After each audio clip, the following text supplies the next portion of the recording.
Right, so question one. Yes. In one word, how would you describe your comedy? That's quite difficult. One word. Musical. That's one word. Intense hyphen musical. Weird, strange. That's more than one word. Cool. Say the style of comedy that you do right now, how would you compare that to when you very first started? Like, has it gone through a significant change since then? I don't think it has, like, really. I think you're more... The main thing that happens when you've been performing longer is that you've had more gigs that have gone well, so your just background level of confidence is better. So you know that even if you're a bit anxious or whatever, you've got that backlog of history that's, you know, that's significant to the way you perform. And I think that comes across most of the time, that you don't care as much, you're not as nervous on stage, and therefore your odds of having a decent gig are better. Sweet. Do you feel like you found a niche on the circuit that you're on? There are a few people.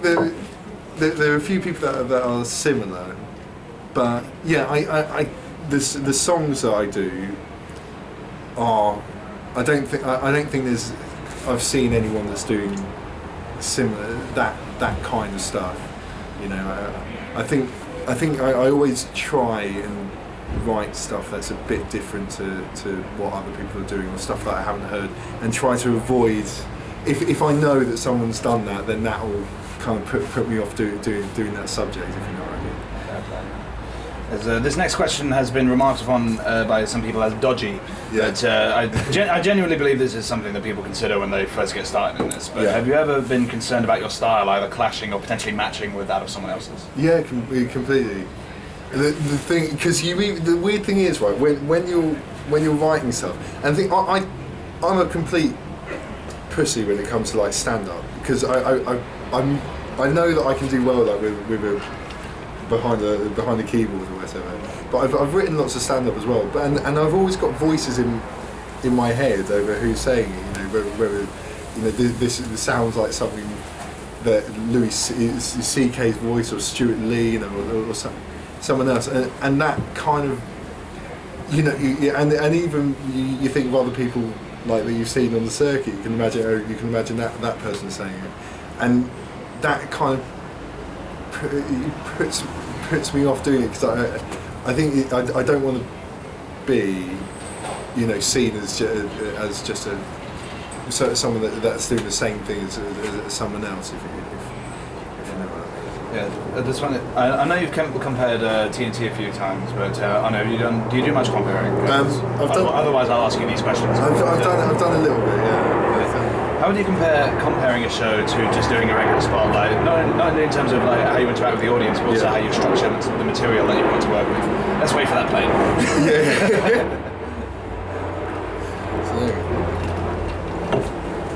Not the plane though. So. Yeah, I would like to see more comparing. With that lower middle class audience, just aren't interested. Like, you're gonna have to get back to the notes where you get. But the compare is the most important person on the night. The open mic gigs that do well have got good compares, you know, and all the best. Acts can do well, or you know, but the most important thing is having a steady, you know, a steady person that's holding like the audience and the night together. And what was the second part of that, like? Also, how you structure the material that you've got to work with. Because granted, you're not going to use as much material as an MC, but you know some people do. So. Yeah, well, I mean, it's different because I do musical stuff. I sort of feel there's a bit of a cop out if I do that when I'm comparing. So it's kind of because that's not really like the role of the compare. So I don't know. I haven't compared at that level yet, but the gigs that I have done. You know, you try and make some links to what the other acts have said. You try and get callbacks, like based on your like ongoing like relationship with with the audience, yeah, but don't do too much of your own personal material. I think generally even the good compares they've got their material in the bank, but it comes out in a completely natural way. So essentially they go out just to chat with the audience, and if something comes up that's relevant, then they can go back to their material and pull that out. But I don't think you go in with a plan to do that joke. Yeah, second episode's about getting started. So how did you feel at your very first gig? Like, were you affected like in a mental way, or was it a physical thing? Shit scared. I think everyone must be shit. It's like the most scary thing in the world. I mean, obviously it's not, but it seems like for 5 days I think I couldn't. Yeah. South London, man, that's a problem.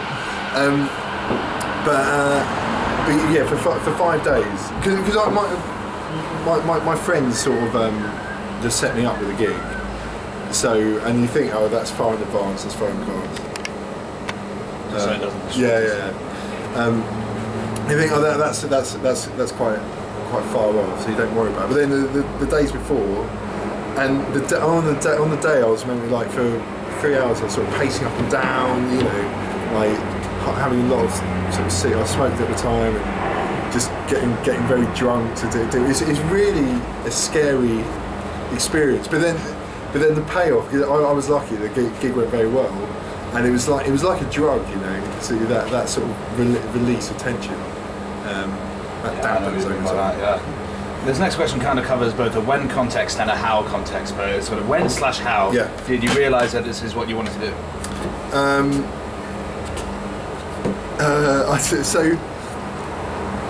I never thought. I always wrote sort of silly songs, like always. But and I was involved in university, like writing for the comedy show there and things like that. But it didn't cross my mind to do stand up until I was very drunk one evening, and my friend Alan Green, who also performs, I was just giving it to him. I could do that. It looks really easy. And he booked me a gig. And yeah, that's why I did it. It was just out of drunken arrogance rather than any sort of desire to be anything better. I just happened to have particularly, I'd outgrown my balls. Does that make sense? On that particular evening. Like you're refusing to back down. Yeah, no. Well, I don't know. I was just really smarmy, and it was sort of, yeah, that looks easy. You can do that, which I have, to be honest. So. I was right. Not all the time, as I'm sure your other questions we'll get onto. Where do you get your motivation from? And particularly the motivation to perpetuate the cycle of gigging and keep booking yourself. That's I don't know. I think first of all, it was. So, and I guess a lot of people come into this as well. It was just incredible escapism. We were talking about sort of jobs earlier. Like I was in such a rubbish job when I started. When I did like my first gig, for the first couple of gigs. And for the next year, it was like a great kind of release. That was like the most important thing. It was just really nice to have something outside. That you could just go and forget about everything, and you'd be on edge. Particularly in the first year, you're shit scared. You're so like every gig, you're really scared before you go, and you just sort of forget about everything else. So that was a kind of motivation. It was a kind of escapism. Whereas now, I sort of feel that I'm sort of too lazy to stop. So it's more. I kind of feel it's a nice thing. I know people now. I enjoy. I kind of feel that I'm progressing slowly. So it's something to work towards. I mean, no, right. I know some people are like out every single night gigging, and I think it's important to have to do other stuff as well. But it's good to have a hobby. It's good to have a project. Yeah. Exactly like this. Like this. What would you be doing if you weren't doing your project? Just be like eating Either doing fish fingers. a gig or watching on DVD. That sounds to be it. Exactly. DVD. Yeah. Yeah. What sort of DVD? A second-hand one. What's the best advice you've ever had?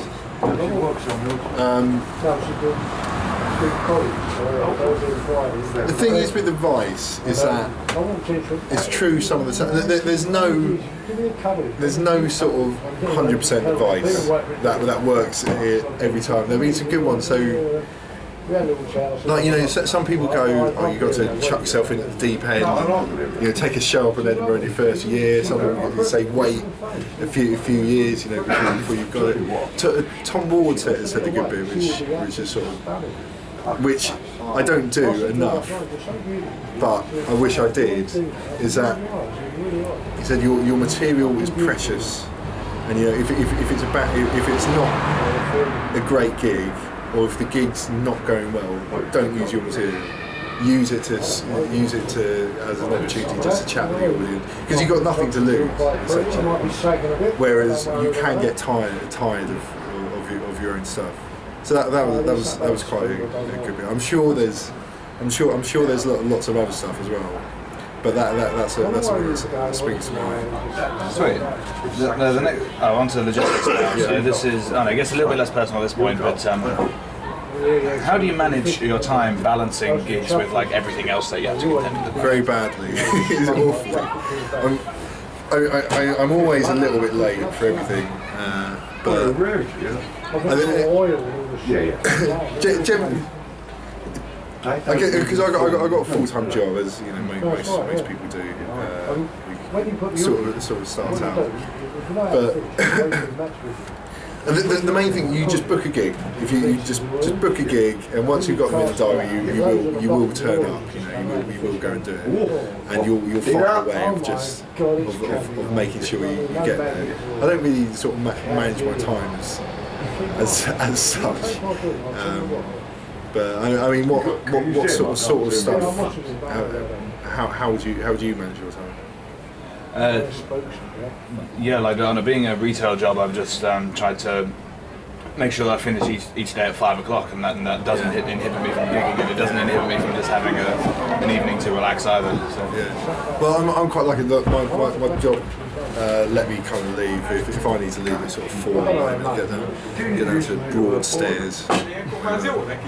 Missed your last train from Broadstairs last week. That was a bad organisation, so I just stuck in Broadstairs.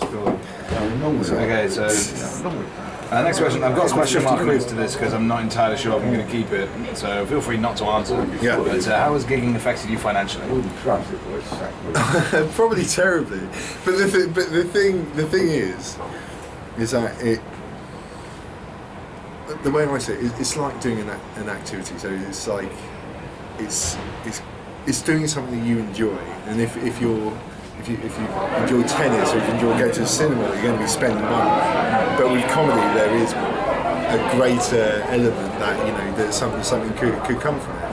But I don't, obviously, in your first nowadays, unless a few people get picked up and sort of fast track, but the majority of people, even the ones who do well, will be financially very down for 10 years, 5 to 10 years of kind of doing it. But I'm prepared. I don't mind. If I get a paid gig, great. I won't go and do. If I'm not getting paid, I'm not going to go down to Plymouth. I'm not going to go up to Hull or whatever, because I've done a few of those. It's just you waste your weekend. That really bugs me when you waste your weekend. You spend 12 hours, you don't get paid, and the gig's not great. Then what's the point? I didn't get into comedy to do that, but yeah. This question. This is where you get to speak to the camera. But is there any kind of project you're part of, like an ongoing thing that you'd like to just directly advertise to the camera? Because this whole thing's going to be for promotional purposes, partly for promotional purposes anyway. So. Watch out for the video to Feed the Ducks coming out. We haven't started filming it yet. Me and Gatis Candice, weird Latvian. Not weird, that's what it is now. Bit slightly misunderstood Latvian, sing about feeding ducks. And also I don't really. I might be doing a show next year. I might not. I might be doing a play at Christmas. But yeah, just keep your ears to the ground, people. Now it's heart and soul, highs and lows. So do you have a best gig that you that you look back on as the best you've ever done? Yeah. I won't be able to describe it. I think I do well in seaside towns. I do well in Brighton. I do well in South Wales. I do well in Margate. But there was one this year. It was so funny. Like I cracked up on stage. I couldn't stop laughing on stage. Like I would never be able to describe it. But I just picked on the guy. He'd been sort of like shouting stuff out about his nan. The whole evening. But it went really well because I found it really funny and I couldn't sort of hide that. But then I just came off sort of crying with laughter. And that was like really that was really good. And then I mean I think that every time I've tried to describe why that was funny, it's never been funny. So I mean, that's the problem. I mean, the thing is, shall I go into it? But I know that that's never good. It's not going to be received well. But that was like you're in a moment of zen. You know, anything you say will be funny. You know, it was perfect, and that doesn't happen very often. Conversely, do you have a worst gig that you look back on and cringe? Leicester Square every year. I die on my arse in that little room every time. I mean, you kind of like right off the bat. I've had a few. You know, when you start out, you're so up and down. I've had a few kind of bad gigs at the start. I tend not to die, apart from in Leicester Square Theatre. I tend to. You know, I have okay gigs, and then I don't have absolutely. Although in Edinburgh, I just couldn't get a word in edgeways. We did a 1 a.m. show, which was really sort of stupid because the people you get at 1 a.m. It was in like a club called Esplanade, and it's just full of absolute arseholes. I mean, it was alright. The weekends full of absolute arseholes. And I was just on stage, the guys, they were just shouting, "Get your cock out," and they wouldn't shout. They were just really insistent about me getting my cock out. And I thought I'd bring the guy in. So I sort of got him up on stage. I couldn't get a song out. I couldn't even get like the first sort of word out of the song. And I brought the guy on stage, and he grabbed the mic from me and went, "You big English Jew." It's like, get out. Oh, Christ. It's so wrong and inappropriate, and like that was quite bad. But that was a terrible gig for everyone. That wasn't the sort of personal term. Okay, going back to the previous question, really. Just describe the feeling that you get after a perfect gig. Yeah, when you start, you're really buzzing, and it's like a drug. Now you sort of smile for about 10 minutes, and then it's just another one gone. I think it's nice, you know, because the reason you do it is for those gigs when it's just everything goes right, and people. The thing is, it's a weird kind of relation because you want people to come up and go, you know how you've done. Like most people can know how they've done, and when people as well come up to you at the end of a gig, and go, "Oh, that was great, mate," then that's like a really good feeling. And then you sort of want to talk with them more, but you also want to just cut that person off and just leave it at that. You're great. Okay, never going to chat with you. That's cool. Okay, this is a question that tends to get a bit of a pause. Yeah. But if you could ask your comic idol a question, who would it be and what would you ask? That is a good question. It would be So, I mean, I like a lot of different array of comics, but I think I do musical comedy, and my favourite musical acts are Flight of the Conchords, who I think they're incredible, and I think a lot of people have seen like their show and stuff, which is great. But they're funniest when they're sort of stand up. When you see them doing their stand up musical act, they're absolutely brilliant. And I guess I would ask them, can I do backing in their next song? Sweet, man. Can he? Do you know he's in Lord of the Rings as well? Maybe you can introduce that Brett guy. You're going to introduce me to Peter Jackson. Maybe. Brett McKenzie. Yeah, Brett McKenzie. Best Brett. Okay, has performing comedy changed any other aspects of your life? So I think it's been good. I was at a very low point when I started doing comedy. Since comedy, I had a terrible weekend in Bruges, right? That was a turning point. I think comedy is a symptom. I don't know what. Comedy is a symptom of the upturn, and it's like the personal boom. So I was at a trough, went to Bruges, I lost everything, lost my phone, I came back from Bruges with asthma. It was really bad, I couldn't breathe at work next week. And then I started doing comedy the next month. And since then it's sort of been going up. Quit smoking, started going to the gym more and stuff.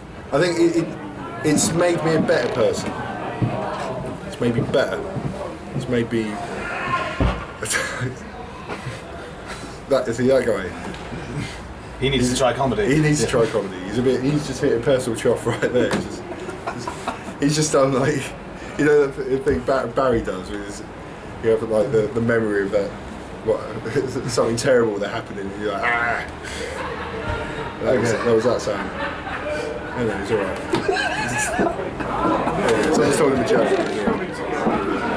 Okay, we've got to the last question. Okay, alright, this is going to be good. Last question is deliberately vague, but I'm hoping that it really is so that I can get some interesting tangents off a few people. Yeah.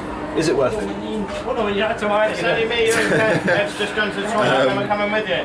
No. It depends. It completely depends. It's not It'll be 2 seconds. It's not a black and white. Yeah, tell me, wait for that.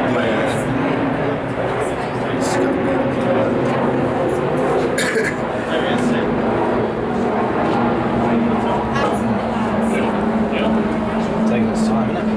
Yeah. Bloody planes. Yeah. Scourge of my existence. So, yeah, go on. So what was it again? Is it worth it? No. But as I was saying, it depends. It depends on who it is. I mean, it depends what you kind of want from it, because, like I say, when it started, it was great escapism, and I like the position I have with it, which is, if something comes of it, then that's great. But I think if you're the odds, I'm happy with that at the moment, and I enjoy it, and yeah. So and what else would you be doing? If there's something that you would rather be doing, then, and it's taking time away, then it's not worth it. If you enjoy it and it's your hobby, then of course you do it. If you're, I think if you're going in and your only objective is to sort of be sort of famous or be a TV star, then it's probably not worth it, because the odds are that that's statistically very difficult and not going to happen. And the main thing is that you enjoy it. If you enjoy it, it's worth it. That's quite wise. Sweet, man, that's everything. Cool, thank you.